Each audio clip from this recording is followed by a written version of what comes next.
자, 오늘 교회사 두 번째 시간입니다. 자, 오늘 미리 말씀드리거니와 좀 길어질 수가 있습니다. 피곤하시는 거 아는데 좀 길어질 수가 있어요. 왜냐하면 오늘이 내용이 많아요. 1000년이 넘는 기간이기 때문에 어쩔 수가 없습니다. 그래도 제가 최대한 잘 이렇게 해보도록 하겠습니다. 자, 그 다음 슬라이드. 네. 예. 이제 2번 남았습니다. 오늘까지 2번 남았습니다. 네. 네. 자, 이 표는 좀 이렇게 기억을 해두시면 좋습니다. 네. 지난 시간을 잠깐 복습을 해보면 초대교회는 교부들의 시대였죠. 교부들의 시대인데 황제들이 250년 동안 교회를 박해를 했는데 313년에 기독교가 공인이 되죠. 기독교가 공인이 되면서 이제 교회가 제도권으로 들어옵니다. 제도권으로 이제 들어왔고, 근데 이때는 이게 필요했다 그랬죠? 황제가 이제 교회를 공인해 준 다음에 야, 내가 다스리는 이 제국 내에서 기독교가 교리가 통일이 안 돼 있고 여기서는 이렇게 얘기하고 저기서는 저렇게 얘기하고 이거 나는 인정할 수 없다 하면서 황제가 종교회의를 소집해서 교리가 정립이 돼요. 삼위일체도 이때 정립이 되고 예수님의 신성과 인성도 이때 정립이 되고 심지어는 우리가 지금 가지고 있는 27권 신약 성경 목록도 이때 확정이 돼요. 여러 가지 다른 글들이 많이 있었는데 27권만이 성경이다. 이거 확립된 것도 이때입니다. 300년대입니다.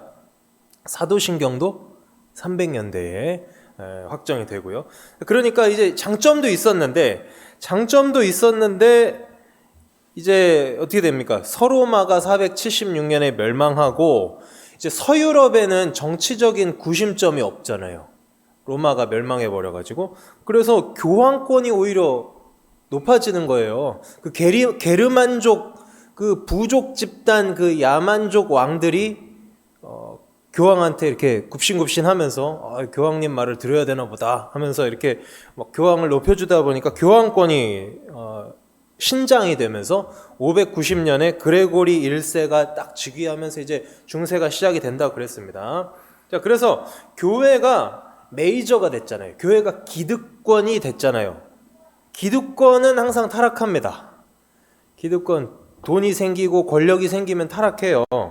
그러니까 이후에 중세 교회사는 교회가 어떻게 타락해 갔는가, 그리고 그 과정에서 무슨 일이 있었는가, 그거를 이제 살펴보면 되겠죠. 자, 그 다음 슬라이드 보겠습니다. 자, 중세 교회는 590년부터 517년까지. 자, 그레고리 1세, 이 사람은 교황이죠. 교황은 파란색으로 칠해놨습니다. 파란색으로. 교황은 이제 파란색이고, 그레고리 1세가 즉위하고, 800년에 서로마 황제 카롤루스 대제. 여러분 이제 옛날에 세계사 공부할 때 샤를마뉴 대제 들어보셨어요? 예, 기억 안 나실 겁니다. 샤를마뉴 대제라고 하기도 하고, 이거는 이제 카롤루스는 그 당시에 그 서유럽의 라틴어 썼잖아요. 라틴어, 고대 로마 언어. 그게 고대 로마 언어로 카롤루스고 프랑스어로는 샤를마뉴, 독일어로는 칼, 뭐 스페인어로는 까를로스 아시죠? 막 스페인 뭐 브라질 뭐 축구 선수들 이름 중에 까를로스 많죠. 그리고 뭐 영어로는 찰스. 이게 다 같은 이름입니다. 다 같은 이름이에요. 저 사람이 이제 저때 즉위를 하고 962년에는 뭐 오토 1세라는 황제가 즉위를 하기도 하고, 그다음에 1054년에 동서교회가 분열합니다. 가톨릭과 정교회, 동방정교회 이렇게 얘기하죠. 동쪽에는 정교회고 서유럽에는 가톨릭, 이렇게 분열이 되는 게 1054년. 그리고 1077년에 카노사의 굴욕. 이것도 기억을 해보시고요. 그리고 십자군 전쟁이 한 200년 동안 이렇게 됩니다. 그리고 십자군 전쟁 딱 중간쯤에 1198년에 교황 이름이 인노켄티우스 3세. 이 사람이 교황권의 가장 절정 시기가 이때입니다. 교황권이 가장 셌을 때. 자, 그러다가 이제 1453년에 콘스탄티노플이 함락이 돼요. 이게 동로마의 수도죠. 동로마가 이때 멸망하는 겁니다. 콘스탄티노플이 함락되면서 우리가 말하는 르네상스가 시작이 됩니다. 이따가 설명을 또 드릴게요. 그리고 한 60년 지나서 종교 개혁이 이제 시작이 되는 겁니다. 자, 중세 시기는 이 굵직굵직한 사건들이 한 요 정도 되겠습니다. 자, 그 다음 지도 한번 볼까요? 네, 이게 동쪽과 서쪽 이제 로마 제국이 이렇게 나뉘었다가 서로마는 476년에 멸망하고 게르만족한테 멸망을 했죠. 자, 이거는 이제 지난주에 살펴본 것이고, 자, 그 다음 지도 보겠습니다. 서쪽이 멸망했어요. 서쪽이 멸망한 상황에서 여기 설명 한번 보세요. 저 보라색으로 이렇게 돼 있죠. 유스티니아누스 황제 시대의 영역 이렇게 돼 있잖아요. 지금 저게 뭐냐면 지금 서로마는 몇 년에 망했다고요? 476년에 망했어요. 그러면 527부터 565는 지금 어느 로마예요? 동로마잖아요. 지금 동로마의 영역을 보세요. 옛날 서로마 지역을 많이 차지하고 있죠. 지금 로마까지 지금 갔잖아요. 지금 그러니까 이때는 동로마가 위세가 대단했다. 동쪽이 굉장히 강했다는 거죠. 동쪽이 옛 서로마 지역까지 다 차지하면서 굉장히 강력했는데, 자, 그러다 보니까 이제 서유럽에 있는 세력들, 서유럽 세력들은 동로마를 견제하려고 하겠죠. 네, 그렇지 않겠습니까? 서유럽의 세력들은 야, 이 지역에서 내가 왕을 해야 되는데 왜 동로마가 여기까지 들어와가지고 우리를 정복하고 지배하려고 하는 거야? 하면서 서유럽 세력들이 동로마를 싫어하고 밀어내려고 하다 보니까 서쪽의 왕들과 교황은 어디 있죠? 로마에 살고 있으니까 왕하고 교황이 결탁하는 거예요. 동로마 밀어내려고 결탁하는 거예요. 그래서 아까 800년에 카롤루스 대제가 서로마 황제로 등극했다. 962년에 오토 1세가 신성 로마 제국 황제로 등극했다. 이게 교황이 관을 씌워주는 겁니다.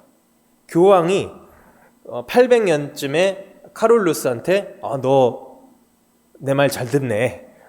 너 내 말 잘 듣네.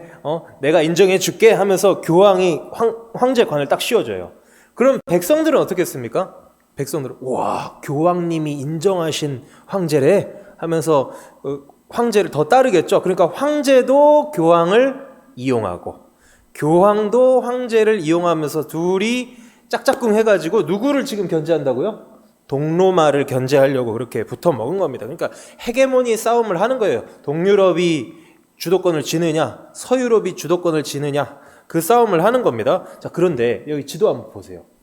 저 연두색 10세기 중엽의 영역, 900년대에는 영역이 어떻게 됐죠? 엄청 쪼그라들었네요. 그죠? 900년대는 이 동로마 제국이 쪼그라들었네요. 왜 쪼그라들었을까요? 자, 그 다음 지도 보겠습니다. 그 다음 지도요. 네, 이슬람 때문에 쪼그라들었습니다. 이슬람 때문에. 네. 무함마드가 570년에 태어납니다. 무함마드가 570년에 태어나요. 근데 이 570년에 태어나가지고 자기가 신의 계시를 받았다느니 하면서 이제 막 그 종교 운동을 막 어디서 하냐면 저 메카에서 자기가 태어난 데가 메카입니다. 태어난 데서 이제 알라를 믿어야 된다 이러고 다니니까 저 메카를 다스리던 왕이 있었을 거 아니에요. 누군지 모르지만 그 왕 입장에서는 막 종교 운동이 막 시작되면 골치 아파요, 안 아파요? 골치 아프죠. 그러니까 핍박하는 거예요. 핍박을 피해서 메디나로 도망갑니다. 무함마드가 622년에 그러니까 52살이죠. 자기가 52살 됐을 때 도망치는데 그때 622년을 이슬람 원년으로 해요. 622년에 이제 이슬람을 창건을 합니다. 그래서 메디나에서 힘을 키워가지고 다시 메카를 정복하고 그 다음에 이제 이슬람이 막 뻗어나갑니다. 막 뻗어나가는데 정통 칼리프 무함마드 시대는 여기 사우디아라비아 지역만 지금 차지하고 있네요. 무함마드 시대 때는. 그리고 정통 칼리프, 그러니까 무함마드의 직계 후손들이 이제 할 때는 어디까지 갔습니까? 지금 여기 레반트 지역, 이란, 이라크 지역, 그리고 이집트 지역까지 일부 이렇게 점령을 했고, 그다음 우마이야 왕조 보세요. 연두색. 스페인까지도 갔죠? 저기 스페인까지도 가고 이쪽 중앙아시아 지역까지 차지한 어마어마한 나라가 됐습니다. 이슬람이 불과 만들어지고 한 100년 만에 이렇게 성장을 해버려요. 이렇게 공격적으로 이제 정복 활동을 이렇게 이어나가는데 뭐 우마이야 다음에 아바스 왕조, 뭐 오스만 제국 들어보셨나요? 네. 오스만 제국은 1차 대전 할 때까지 1900년대까지 있었기 때문에 아마 이름 들어보셨을 겁니다. 자, 이 이슬람 나라들이 이렇게 강성해요.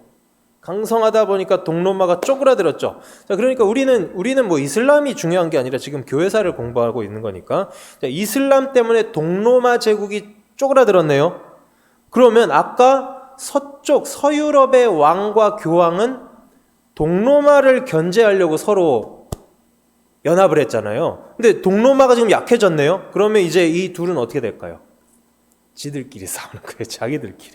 자기들끼리 이제 서유럽에선 내가 대장이다, 아니다, 내가 대장이다. 자기들끼리 이제 주도권 싸움을 하는 겁니다. 그런데 교황이 우위를 점합니다. 다시 그 표로, 그 다음 슬라이드.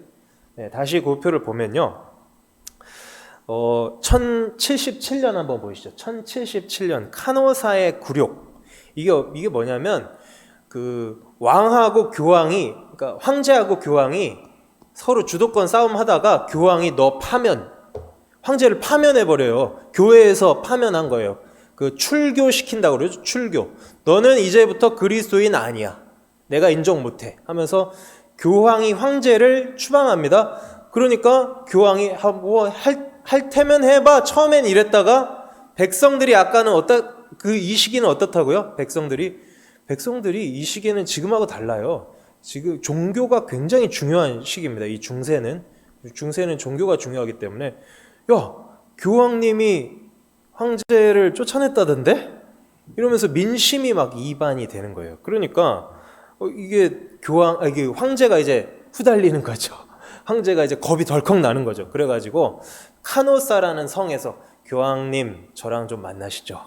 카노사라는 성에서 저 파면해 주신 것 좀 철회 좀 해주세요 하면서 엎드려서 절한 게 카노사의 굴욕입니다. 그러니까 황제가 교황한테 이제 엎드렸죠. 네, 교황이 이긴 겁니다. 교황이 이겼어요.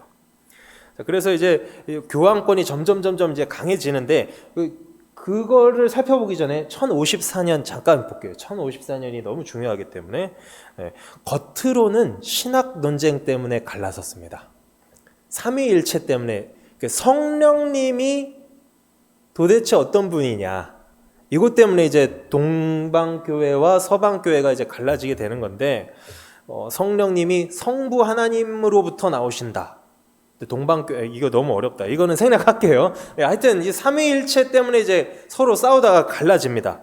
서로 싸우다 갈라지는데 그런데 사실은 공식적으로 딱 단교한 게 1054년이고 그 이전부터 어땠겠어요? 아까 그 콘스탄티노플에 있는 동방정교회 대주교는 우리가 최고다. 우리가 전 세계 교회의 중심 교회다. 콘스탄티노플은 그렇게 얘기하고 있고 저쪽 로마에서는 가톨릭 교황이 우리가 최고지 무슨 소리냐 이렇게 자기들은 베드로가 일대 교황이라고 얘기합니다. 베드로님이 로마에 와서 사역하다가 로마에서 순교했는데 무슨 소리냐 로마가 최고지 하면서 이제 이렇게 둘이 예전부터 싸우다가 갈라진 게 저 때일 뿐이지 이미 예전부터 수백 년 동안 싸우다가 이제 갈라졌다. 그래서 가톨릭이 이제 서유럽에 이제 자리를 잡고 동방 정교회가 이제 동유럽에 자리를 잡게 됩니다. 자, 그러면 가톨릭도 예수님 믿죠? 가톨릭도 예수님 믿어요. 동방 정교회도 예수님 믿습니다. 이제 정교회는 뭐 러시아 정교회, 그리스 정교회, 뭐 아르메니아 정교회, 심지어 에티오피아, 아프리카로 내려가서 에티오피아도 정교회를 믿습니다. 정교회는 그 지역으로 가면 그 지역 이름을 따라서 정교회라고 하더라고요.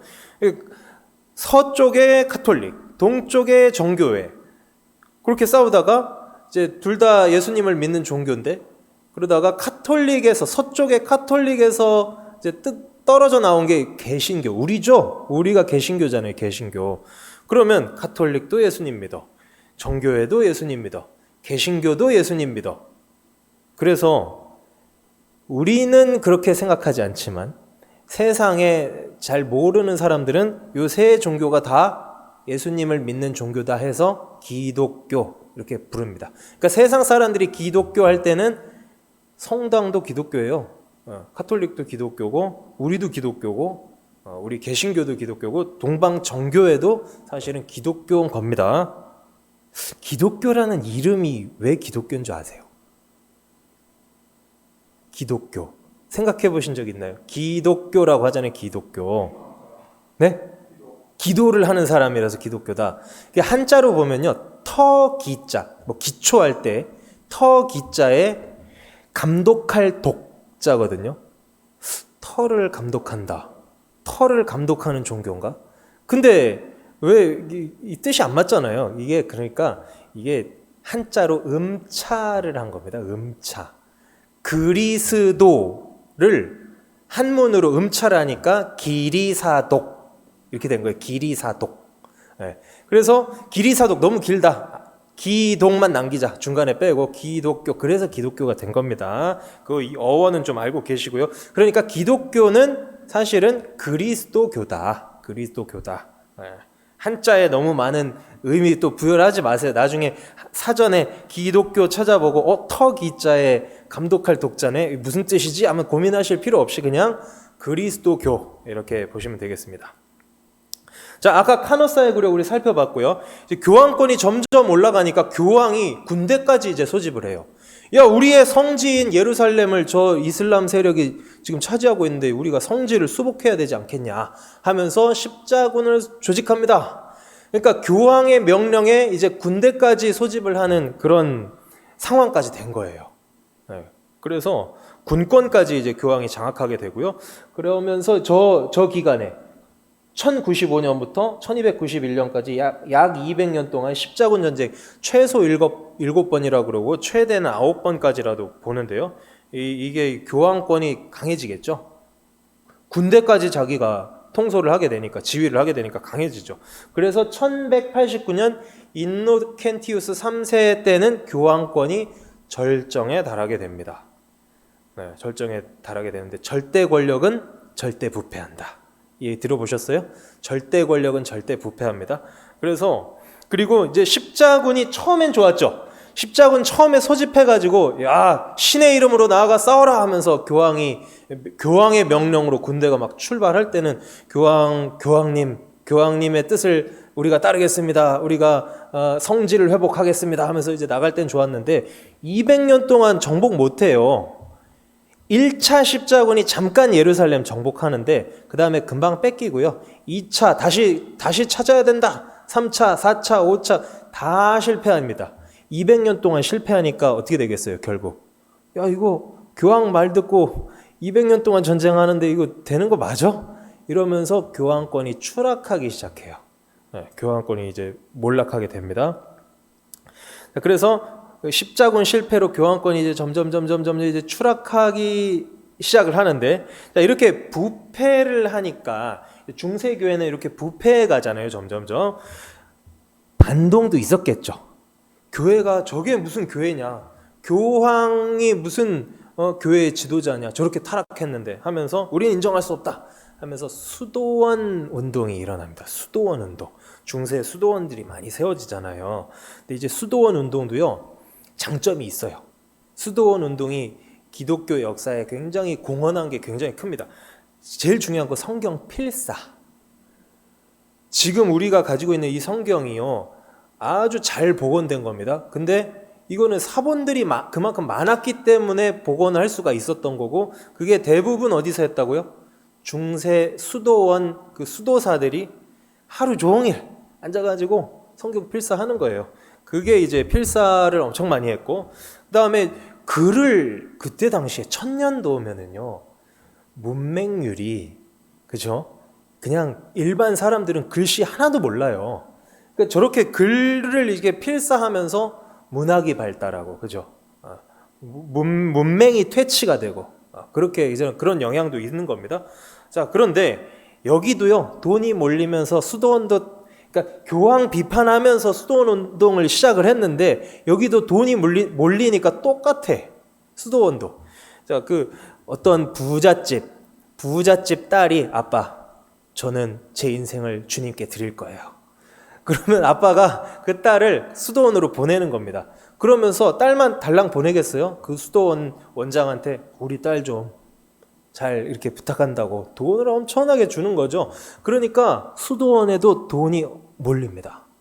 돈이 몰려요. 수도원이 부자가 돼요.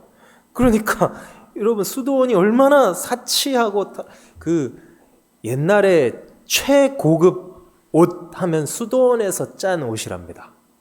수도원에서 이렇게 짠 옷이 최고급 옷이 루이비통이에요. 루이비통. 수도원이. 그러니까 명품 만드는 데가 수도원이. 그러니까 돈이 얼마나 많겠어요. 그 수도원이 사치방탕하는 그런 온상이 돼버리고요. 그리고 수도사들 수녀들 결혼 금지하잖아요. 결혼 금지하니까 그 성욕을 어떻게 할 거야? 그때 당시에. 그러니까 그 암암리에 비공식적으로 이제 성행위를 다 하고 임신하면 그때는 낙태도 못 하니까 아기를 낳으면 바로 죽이는 거죠. 땅에 묻어버립니다. 그래서 수도원 옆에 땅 파보면 그 어린 아이들 해골이 그렇게 많이 나온다 그러죠. 영아 사례가 그렇게 많고, 그리고 또 이 수도원이 옛날에 그 자기 정적들 그 유배 보내는 걸로 또 활용이 됩니다.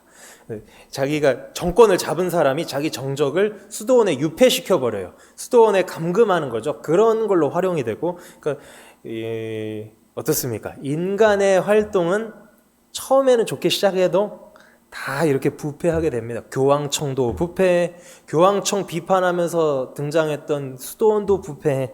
자, 그래서 개혁이 필요하죠. 개혁이 필요해서 이제 종교 개혁이 일어납니다. 생각보다 빨리 끝나겠는데요. 자, 종교 개혁 한번 또 볼까요? 시대 구분. 그 다음 슬라이드요. 네, 보시면 1517년부터 1648년까지가 이제 종교 개혁기인데요.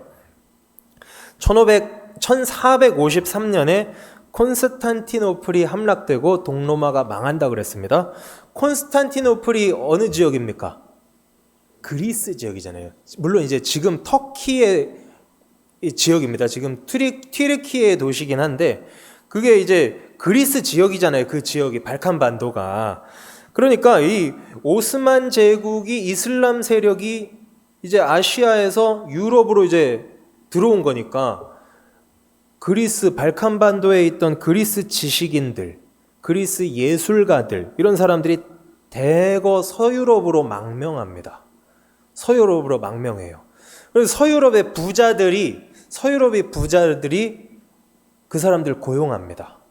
서유럽의 부자들이 그 사람들 고용해가지고 문학활동, 예술활동 계속 하세요. 여기서 계속 하세요. 그러면서 르네상스가 일어나는 거예요. 그러니까 그 지식인들과 돈이 만나가지고 이게 르네상스가 이제 시작이 되는 겁니다. 인문주의라고 하죠. 르네상스를 인문주의, 예술, 문화, 그 모든 어떤 시대 사상이 딱 이렇게 등장하면 항상 제가 보니까 예술 쪽부터 등장하더라고요. 예술, 건축 이런 거부터 등장을 합니다. 이 르네상스도요. 여러분 레오나르도 다빈치 대단하죠. 그 그림 보면 대단하잖아요. 근데 천지창조 그림 아시죠? 아담과 하나님이 이렇게 이거 하고 있는 거 그 아시잖아요. 근데 하나님을 어떻게 그려놨죠? 하나님이 형상이 있으신 분이에요? 없는 분이에요? 하나님의 모습은 우리가 알 수가 없어요. 근데 하나님을 그냥 할아버지로 그려놨잖아요. 아담은 젊은 남자고 하나님은 할아버지. 그러니까 이 인문주의죠. 인문주의. 신도 사람의 모습으로 지금 표현을 하잖아요. 그리스 문화가 원래 그랬죠. 그리스 문화가. 그 제우스 신부터 제우스 신 하는 짓거리가 어때요? 바람 피고 뭐 이렇게 여자들 후리고 다니고 막 자기 마음에 안 들면 막 다 때려 죽이고 번개를 막 치고 그러니까 이 그리스의 신들은 사실 신이 아니고 인간의 모습을 다 투영해 놓은 거거든요. 그게 이제 넘어가 가지고 지금 여기서 서유럽에서 이제 꽃 피우면서 그 인문주의가 이렇게 발달을 하는 거 아니에요. 예술 발달하고 문학, 그리스 문학이 또 들어가서 발달하고 학문하는 방법론 뭐 이런 거 인쇄술 발달하고, 그죠? 인쇄술 같은 거 발달하면서 이 휴머니즘, 인문주의가 발달을 했는데 인문주의가 발달을 해서 종교 개혁이 일어납니다. 굉장히 아이러니하죠.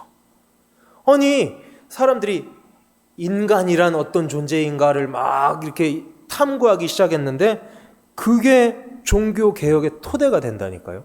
이게 참 역사의 아이러니인데 하나님의 지혜는 참 놀랍다는 생각을 합니다. 이걸 보면서 저는 그렇게 생각을 해요. 인문주의 때문에 종교가 개혁이 됐다. 대단한 거죠. 자, 그러면 지금 이거를 현 시대로 가져와 보자고요. 포스트 모던 때문에 지금 아주 아까 조금 전에도 종교다원주의에 대해서 목사님이 말씀하시는데 그 종교다원주의가 포스트 모더니즘이잖아요. 포스트 모더니즘 문제 많다. 이거 경계해야 된다.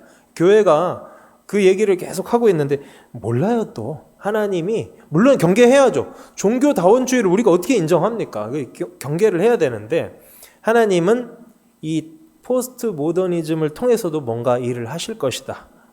하나님의 역사의 주관자라는 것을 여기서 우리가 알 수가 있습니다. 네. 자, 이제 종교 개혁이 요래서 일어나는 겁니다. 요래서 일어나는 거예요. 자, 그 다음 슬라이드 볼까요? 자, 요 한 130년 동안 이런 일들이 있었어요.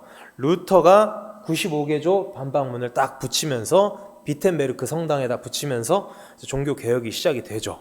그 다음에 1534년에는 영국 성공회가 수립이 됩니다.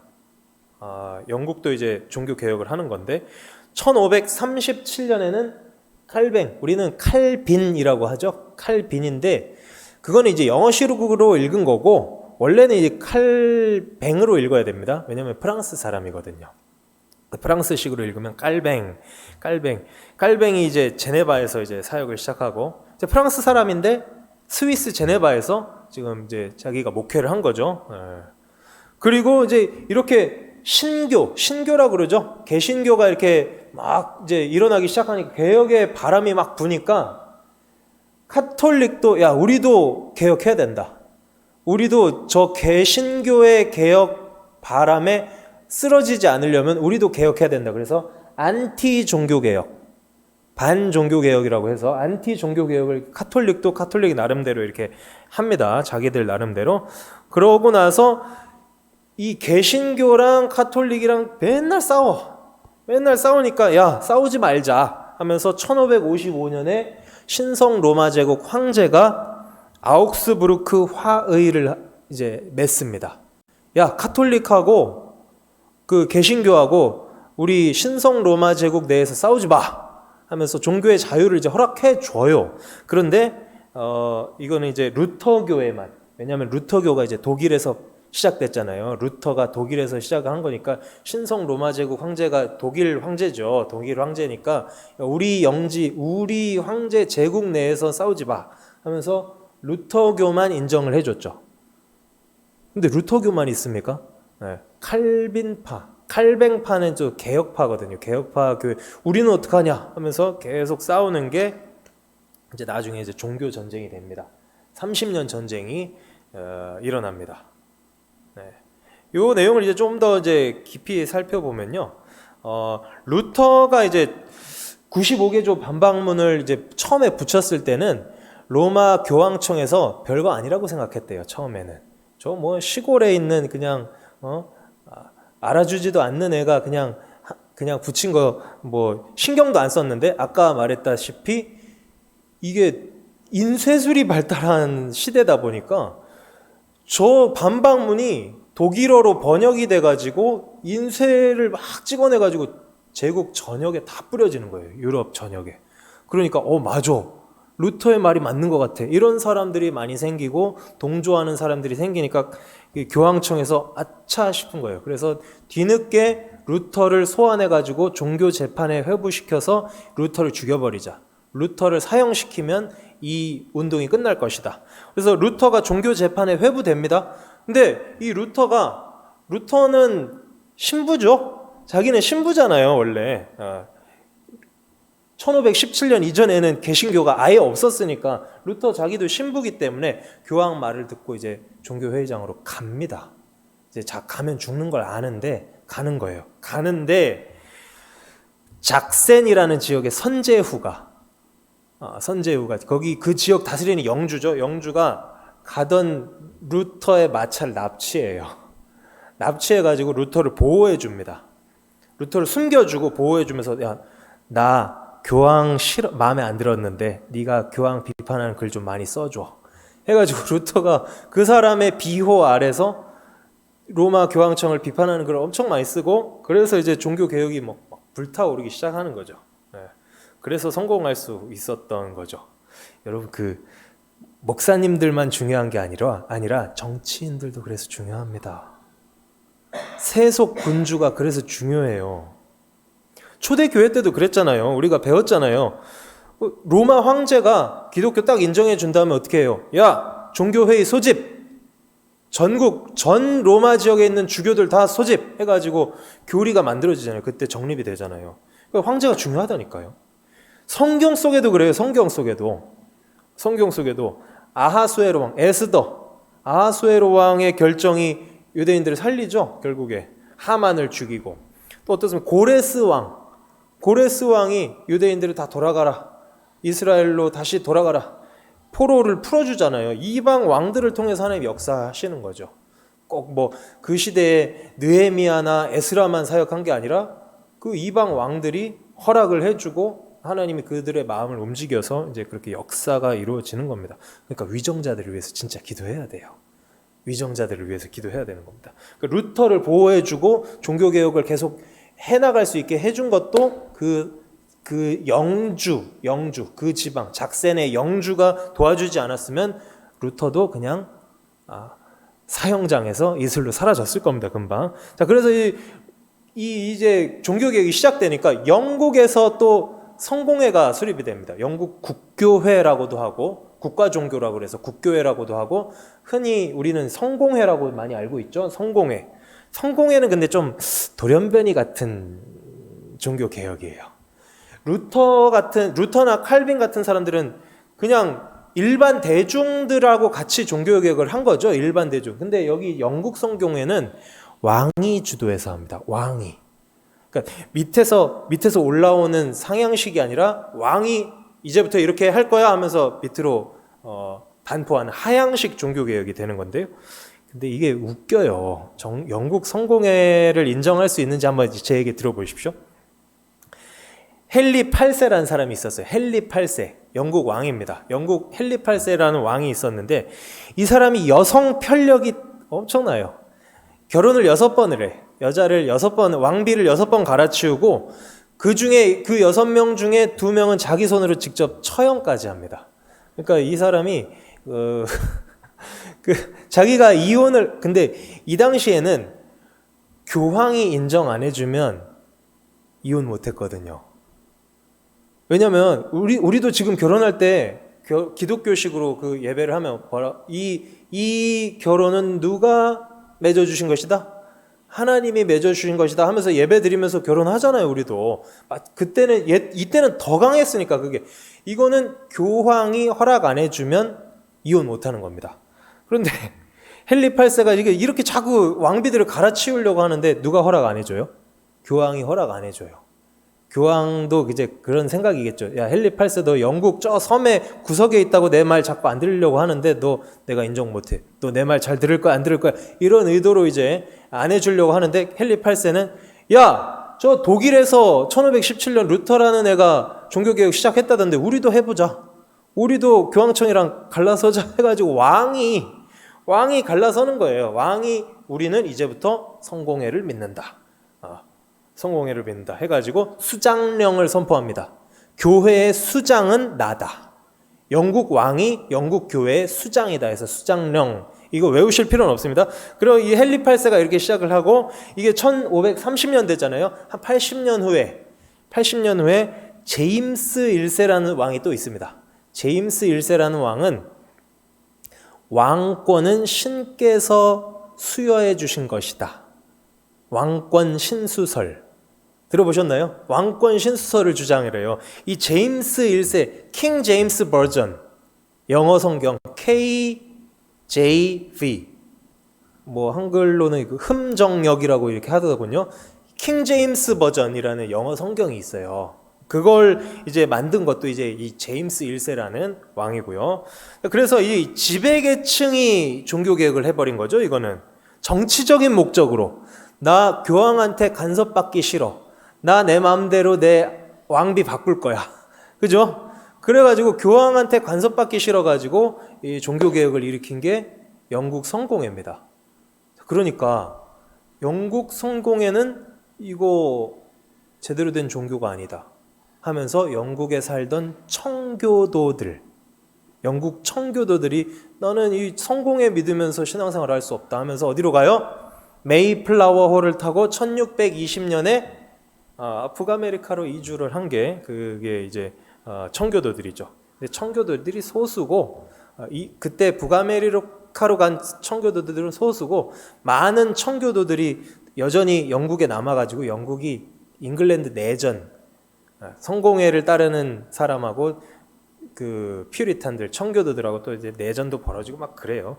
영국 성공회가 어떻게 제대로 된 기독교라고 볼 수 있을까요? 모르겠습니다. 여러분 한번 판단해 보십시오. 근데 성공회도 어쨌든 성경을 자기들의 경전으로 삼고 열심히 또 연구도 하고 할 거 아닙니까? 영국 성공회 출신 신학자들 훌륭한 사람들도 굉장히 많습니다.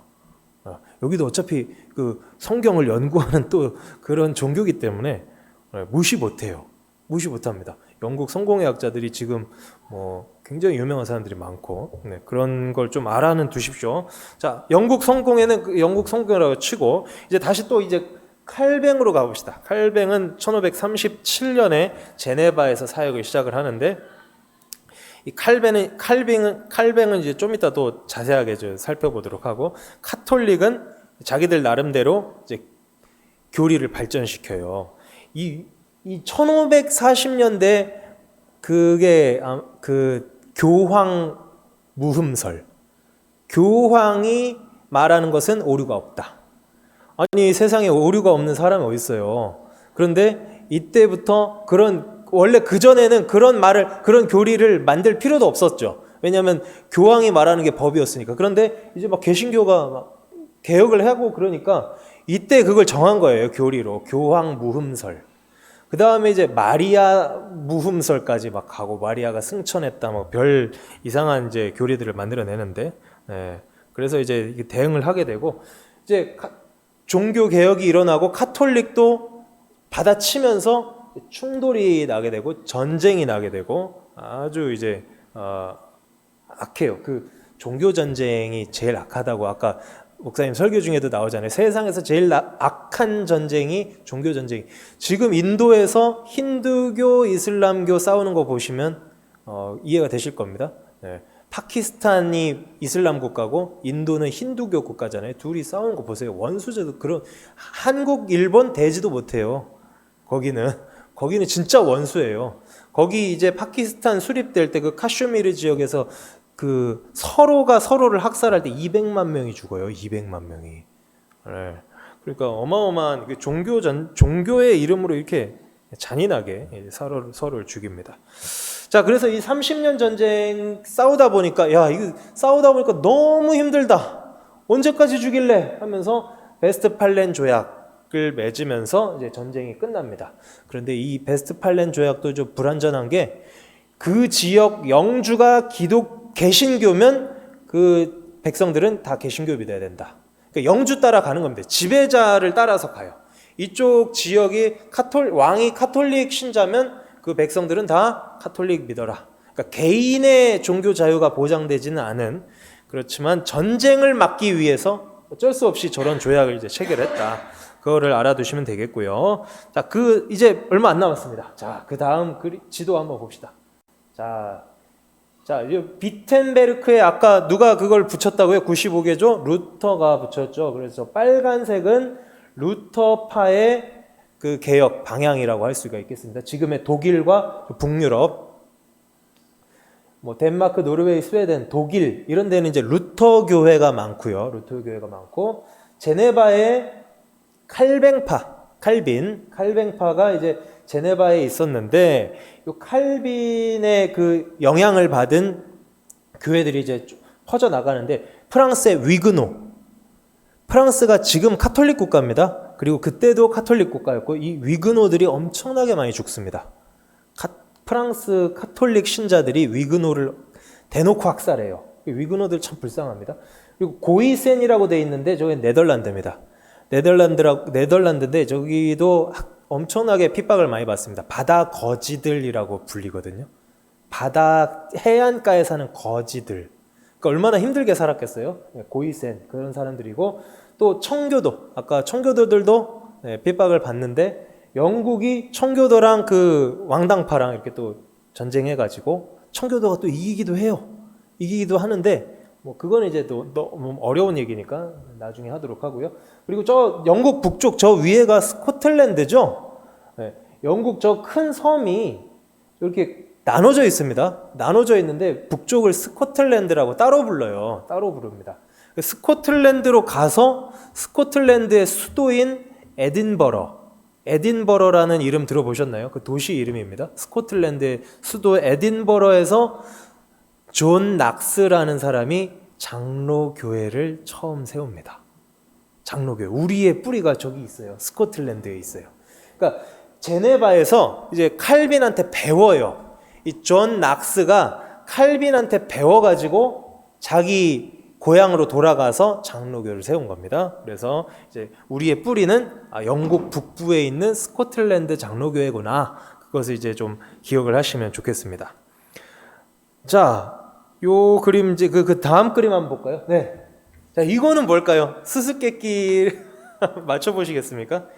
자, 첫 번째 그림은 한국의 성공회입니다. 한국 성공회 건물입니다. 그러니까 이 영국 성공회가 지금 한국으로 들어온 거예요. 영국 성공회, 저 빨간 건물이 영국 성공회 아니랄까봐 영국 대사관 바로 앞에 있습니다. 영국 대사관 앞에 정동에 가면 있습니다. 정동에 덕수궁 옆에 영국 대사관 바로 앞에 저 성공회 건물이 들어와 있고요. 이건 뭘까요? 두 번째 그림. 이거는 정교회입니다. 정교회 아현동에 있다고 그래요. 정교회 성당이 우리나라에 또 들어와 있고요. 정교회도 들어와 있고. 그다음에 뭐 요 세 번째는 유명한 건 아시죠? 명동 성당. 가톨릭 성당은 워낙 많으니까. 네. 근데 제일 유명한 이제 명동 성당 제가 그림 하나 가져와 봤고요. 여기는 이제 이름이 써 있네요. 루터교회도 우리나라에 들어와 있습니다. 루터교회 들어와 있어요. 루터교회 용산에 있는 루터교회고요. 루터교회는 그렇게 교세가 크진 않습니다. 우리나라 전국에 한 4,000명 정도, 전국에 루터교 신자는 한 4,000명, 교세는 별로 약하죠. 자, 우리는 칼뱅파의 영향을 받은 스위스가 아니라 그 스코틀랜드 그 장로교회를 뿌리로 하는 그 장로교회가 이제 퍼져가지고 미국으로 건너가서 미국 장로교 선교사가 우리나라 들어와서 장로교를 이제 선교를 했죠. 다음 시간에 이걸 살펴볼 겁니다. 그래서 우리는 이제 미국 장로교의 영향을 사실 받은 거예요. 미국 장로교. 이제 뿌리로 올라가다 보면 이제 스코틀랜드가 나오고 스코틀랜드에서 더 올라가면 칼뱅이 나온다. 우리는 어디 소속이라고요? 칼뱅 쪽입니다. 칼뱅 쪽. 네. 마지막 그림이네요. 네. 종교개혁기 두 거인들. 네. 루터랑 칼뱅은 이름 다 들어보셨을 텐데, 1517년에 루터가 시작을 하긴 했지만, 그때 딱 종교개혁이 이때부터다 이게 아니고 그 이전부터 개혁자들이 많이 있었어요. 막 핍박받고 순교하고 막 죽습니다. 존 위클리프나 얀 후스나 이런 사람들이 굉장히 많아요. 유명한 사람들이 많은데, 이 루터 1517년을 그 개혁의 시작이다 그렇게 기준을 해놔서 그런 거지, 그 이전에도 이제 개혁자들은 많이 있었고 이 사람들하고 동시대 개혁자들도 많이 있었고, 네, 그렇습니다. 네. 영화 루터 2003년에 나온 영화 있는데 언제 한번 상영할까요? 교회에서 2003년에 루터 영화 나온 적이 있는데 그 파일을 제가 갖고 있는 게 있어서 언제 한번 이제 틀었으면 좋겠다 그런 생각도 들고요. 루터가 이제 카톨릭 신부인데 성경 공부하다가 대학에서 성경 가르치다가 성경을 연구해 보니까 카톨릭이 말하는 게 아닌 것 같아. 교황청이 아까 십장군 전쟁 계속 실패하니까 교황의 권위가 떨어진다 그랬죠? 교황의 권위가 떨어지니까 권위를 다시 세워야겠다. 성 베드로 성당을 웅장하게 짓자. 엄청나게 거대한 성당을 지으려니까 돈이 필요하죠. 돈을 모으려다 보니까 전 유럽에서 면죄부를 파는 겁니다. 그러다 보니까 이 루터가 저건 아니지 하면서 이제 개혁을 할 결심을 하게 되는 거고요. 그 다음에 루터랑 거의 동시대죠. 한 3,000벌 정도 되려나요? 네, 3,000. 한 26살 차이 나네요. 26살 차이니까 조카뻘인 이제 칼뱅이 이제 이어받아가지고 둘이 지금은 뭐 루터파다, 뭐 칼빈은 칼뱅파라고 안 하고 개혁파라고 합니다. 개혁파. 루터파 교회, 개혁파 교회. 지금은 이게 나눠져 있지만 사실 이 두 사람들은 서로 살아있을 때 서로 존경하면서 서로 존중하면서 사역을 잘 했다고 합니다. 칼뱅도 이렇게 우리의 뿌리는 칼뱅 쪽에 있다. 그걸 기억하시고 기독교 강요를 썼죠. 기독교 강요, 기독교 강요를 쓰기도 하고 개혁파의 초석을 다졌고 장로교 우리 신앙의 원류가 되는 사람이 이제 칼뱅이다. 이렇게 보시면 되겠습니다. 자, 오늘 쉼 없이 한 40분 달려왔습니다. 생각보다 빨리, 저 진짜 1시간 걸리는 거 아닌가 그랬는데 40분 만에 끝났네요. 다행입니다. 네, 다 다음 주에 만나겠습니다. 명절 잘 보내시고 다 다음 주에 만나도록 하겠습니다. 제가 잠깐 기도하죠. 하나님 감사합니다. 오늘 이제 중세교회와 또 종교개혁기에 대해서 또 간단하게 살펴보았습니다. 이 흐름 가운데 우리가 분명하게 알 수 있는 것은 하나님께서 역사의 주관자시라는 것을 다시 한번 깨닫습니다. 역사의 주관자가 되시는 하나님만 신뢰하게 하여 주시고, 이 세상이 어지럽습니다. 무슨 일이 터질지 모르고 불안하지만 우리의 그 신앙만큼은 변하지 않게 하여 주옵소서. 어떤 일이 나든지 간에 그것은 하나님께서 행하시는 일이라는 것을 기억하면서 주님만 신뢰하고 살아가는 강인한 이 마지막 시대에 그리스도의 좋은 군사들 되게 하여 주옵소서. 예수님의 이름으로 기도하옵나이다. 아멘. 네, 마쳤습니다. 자, 돌아가시면 되겠습니다.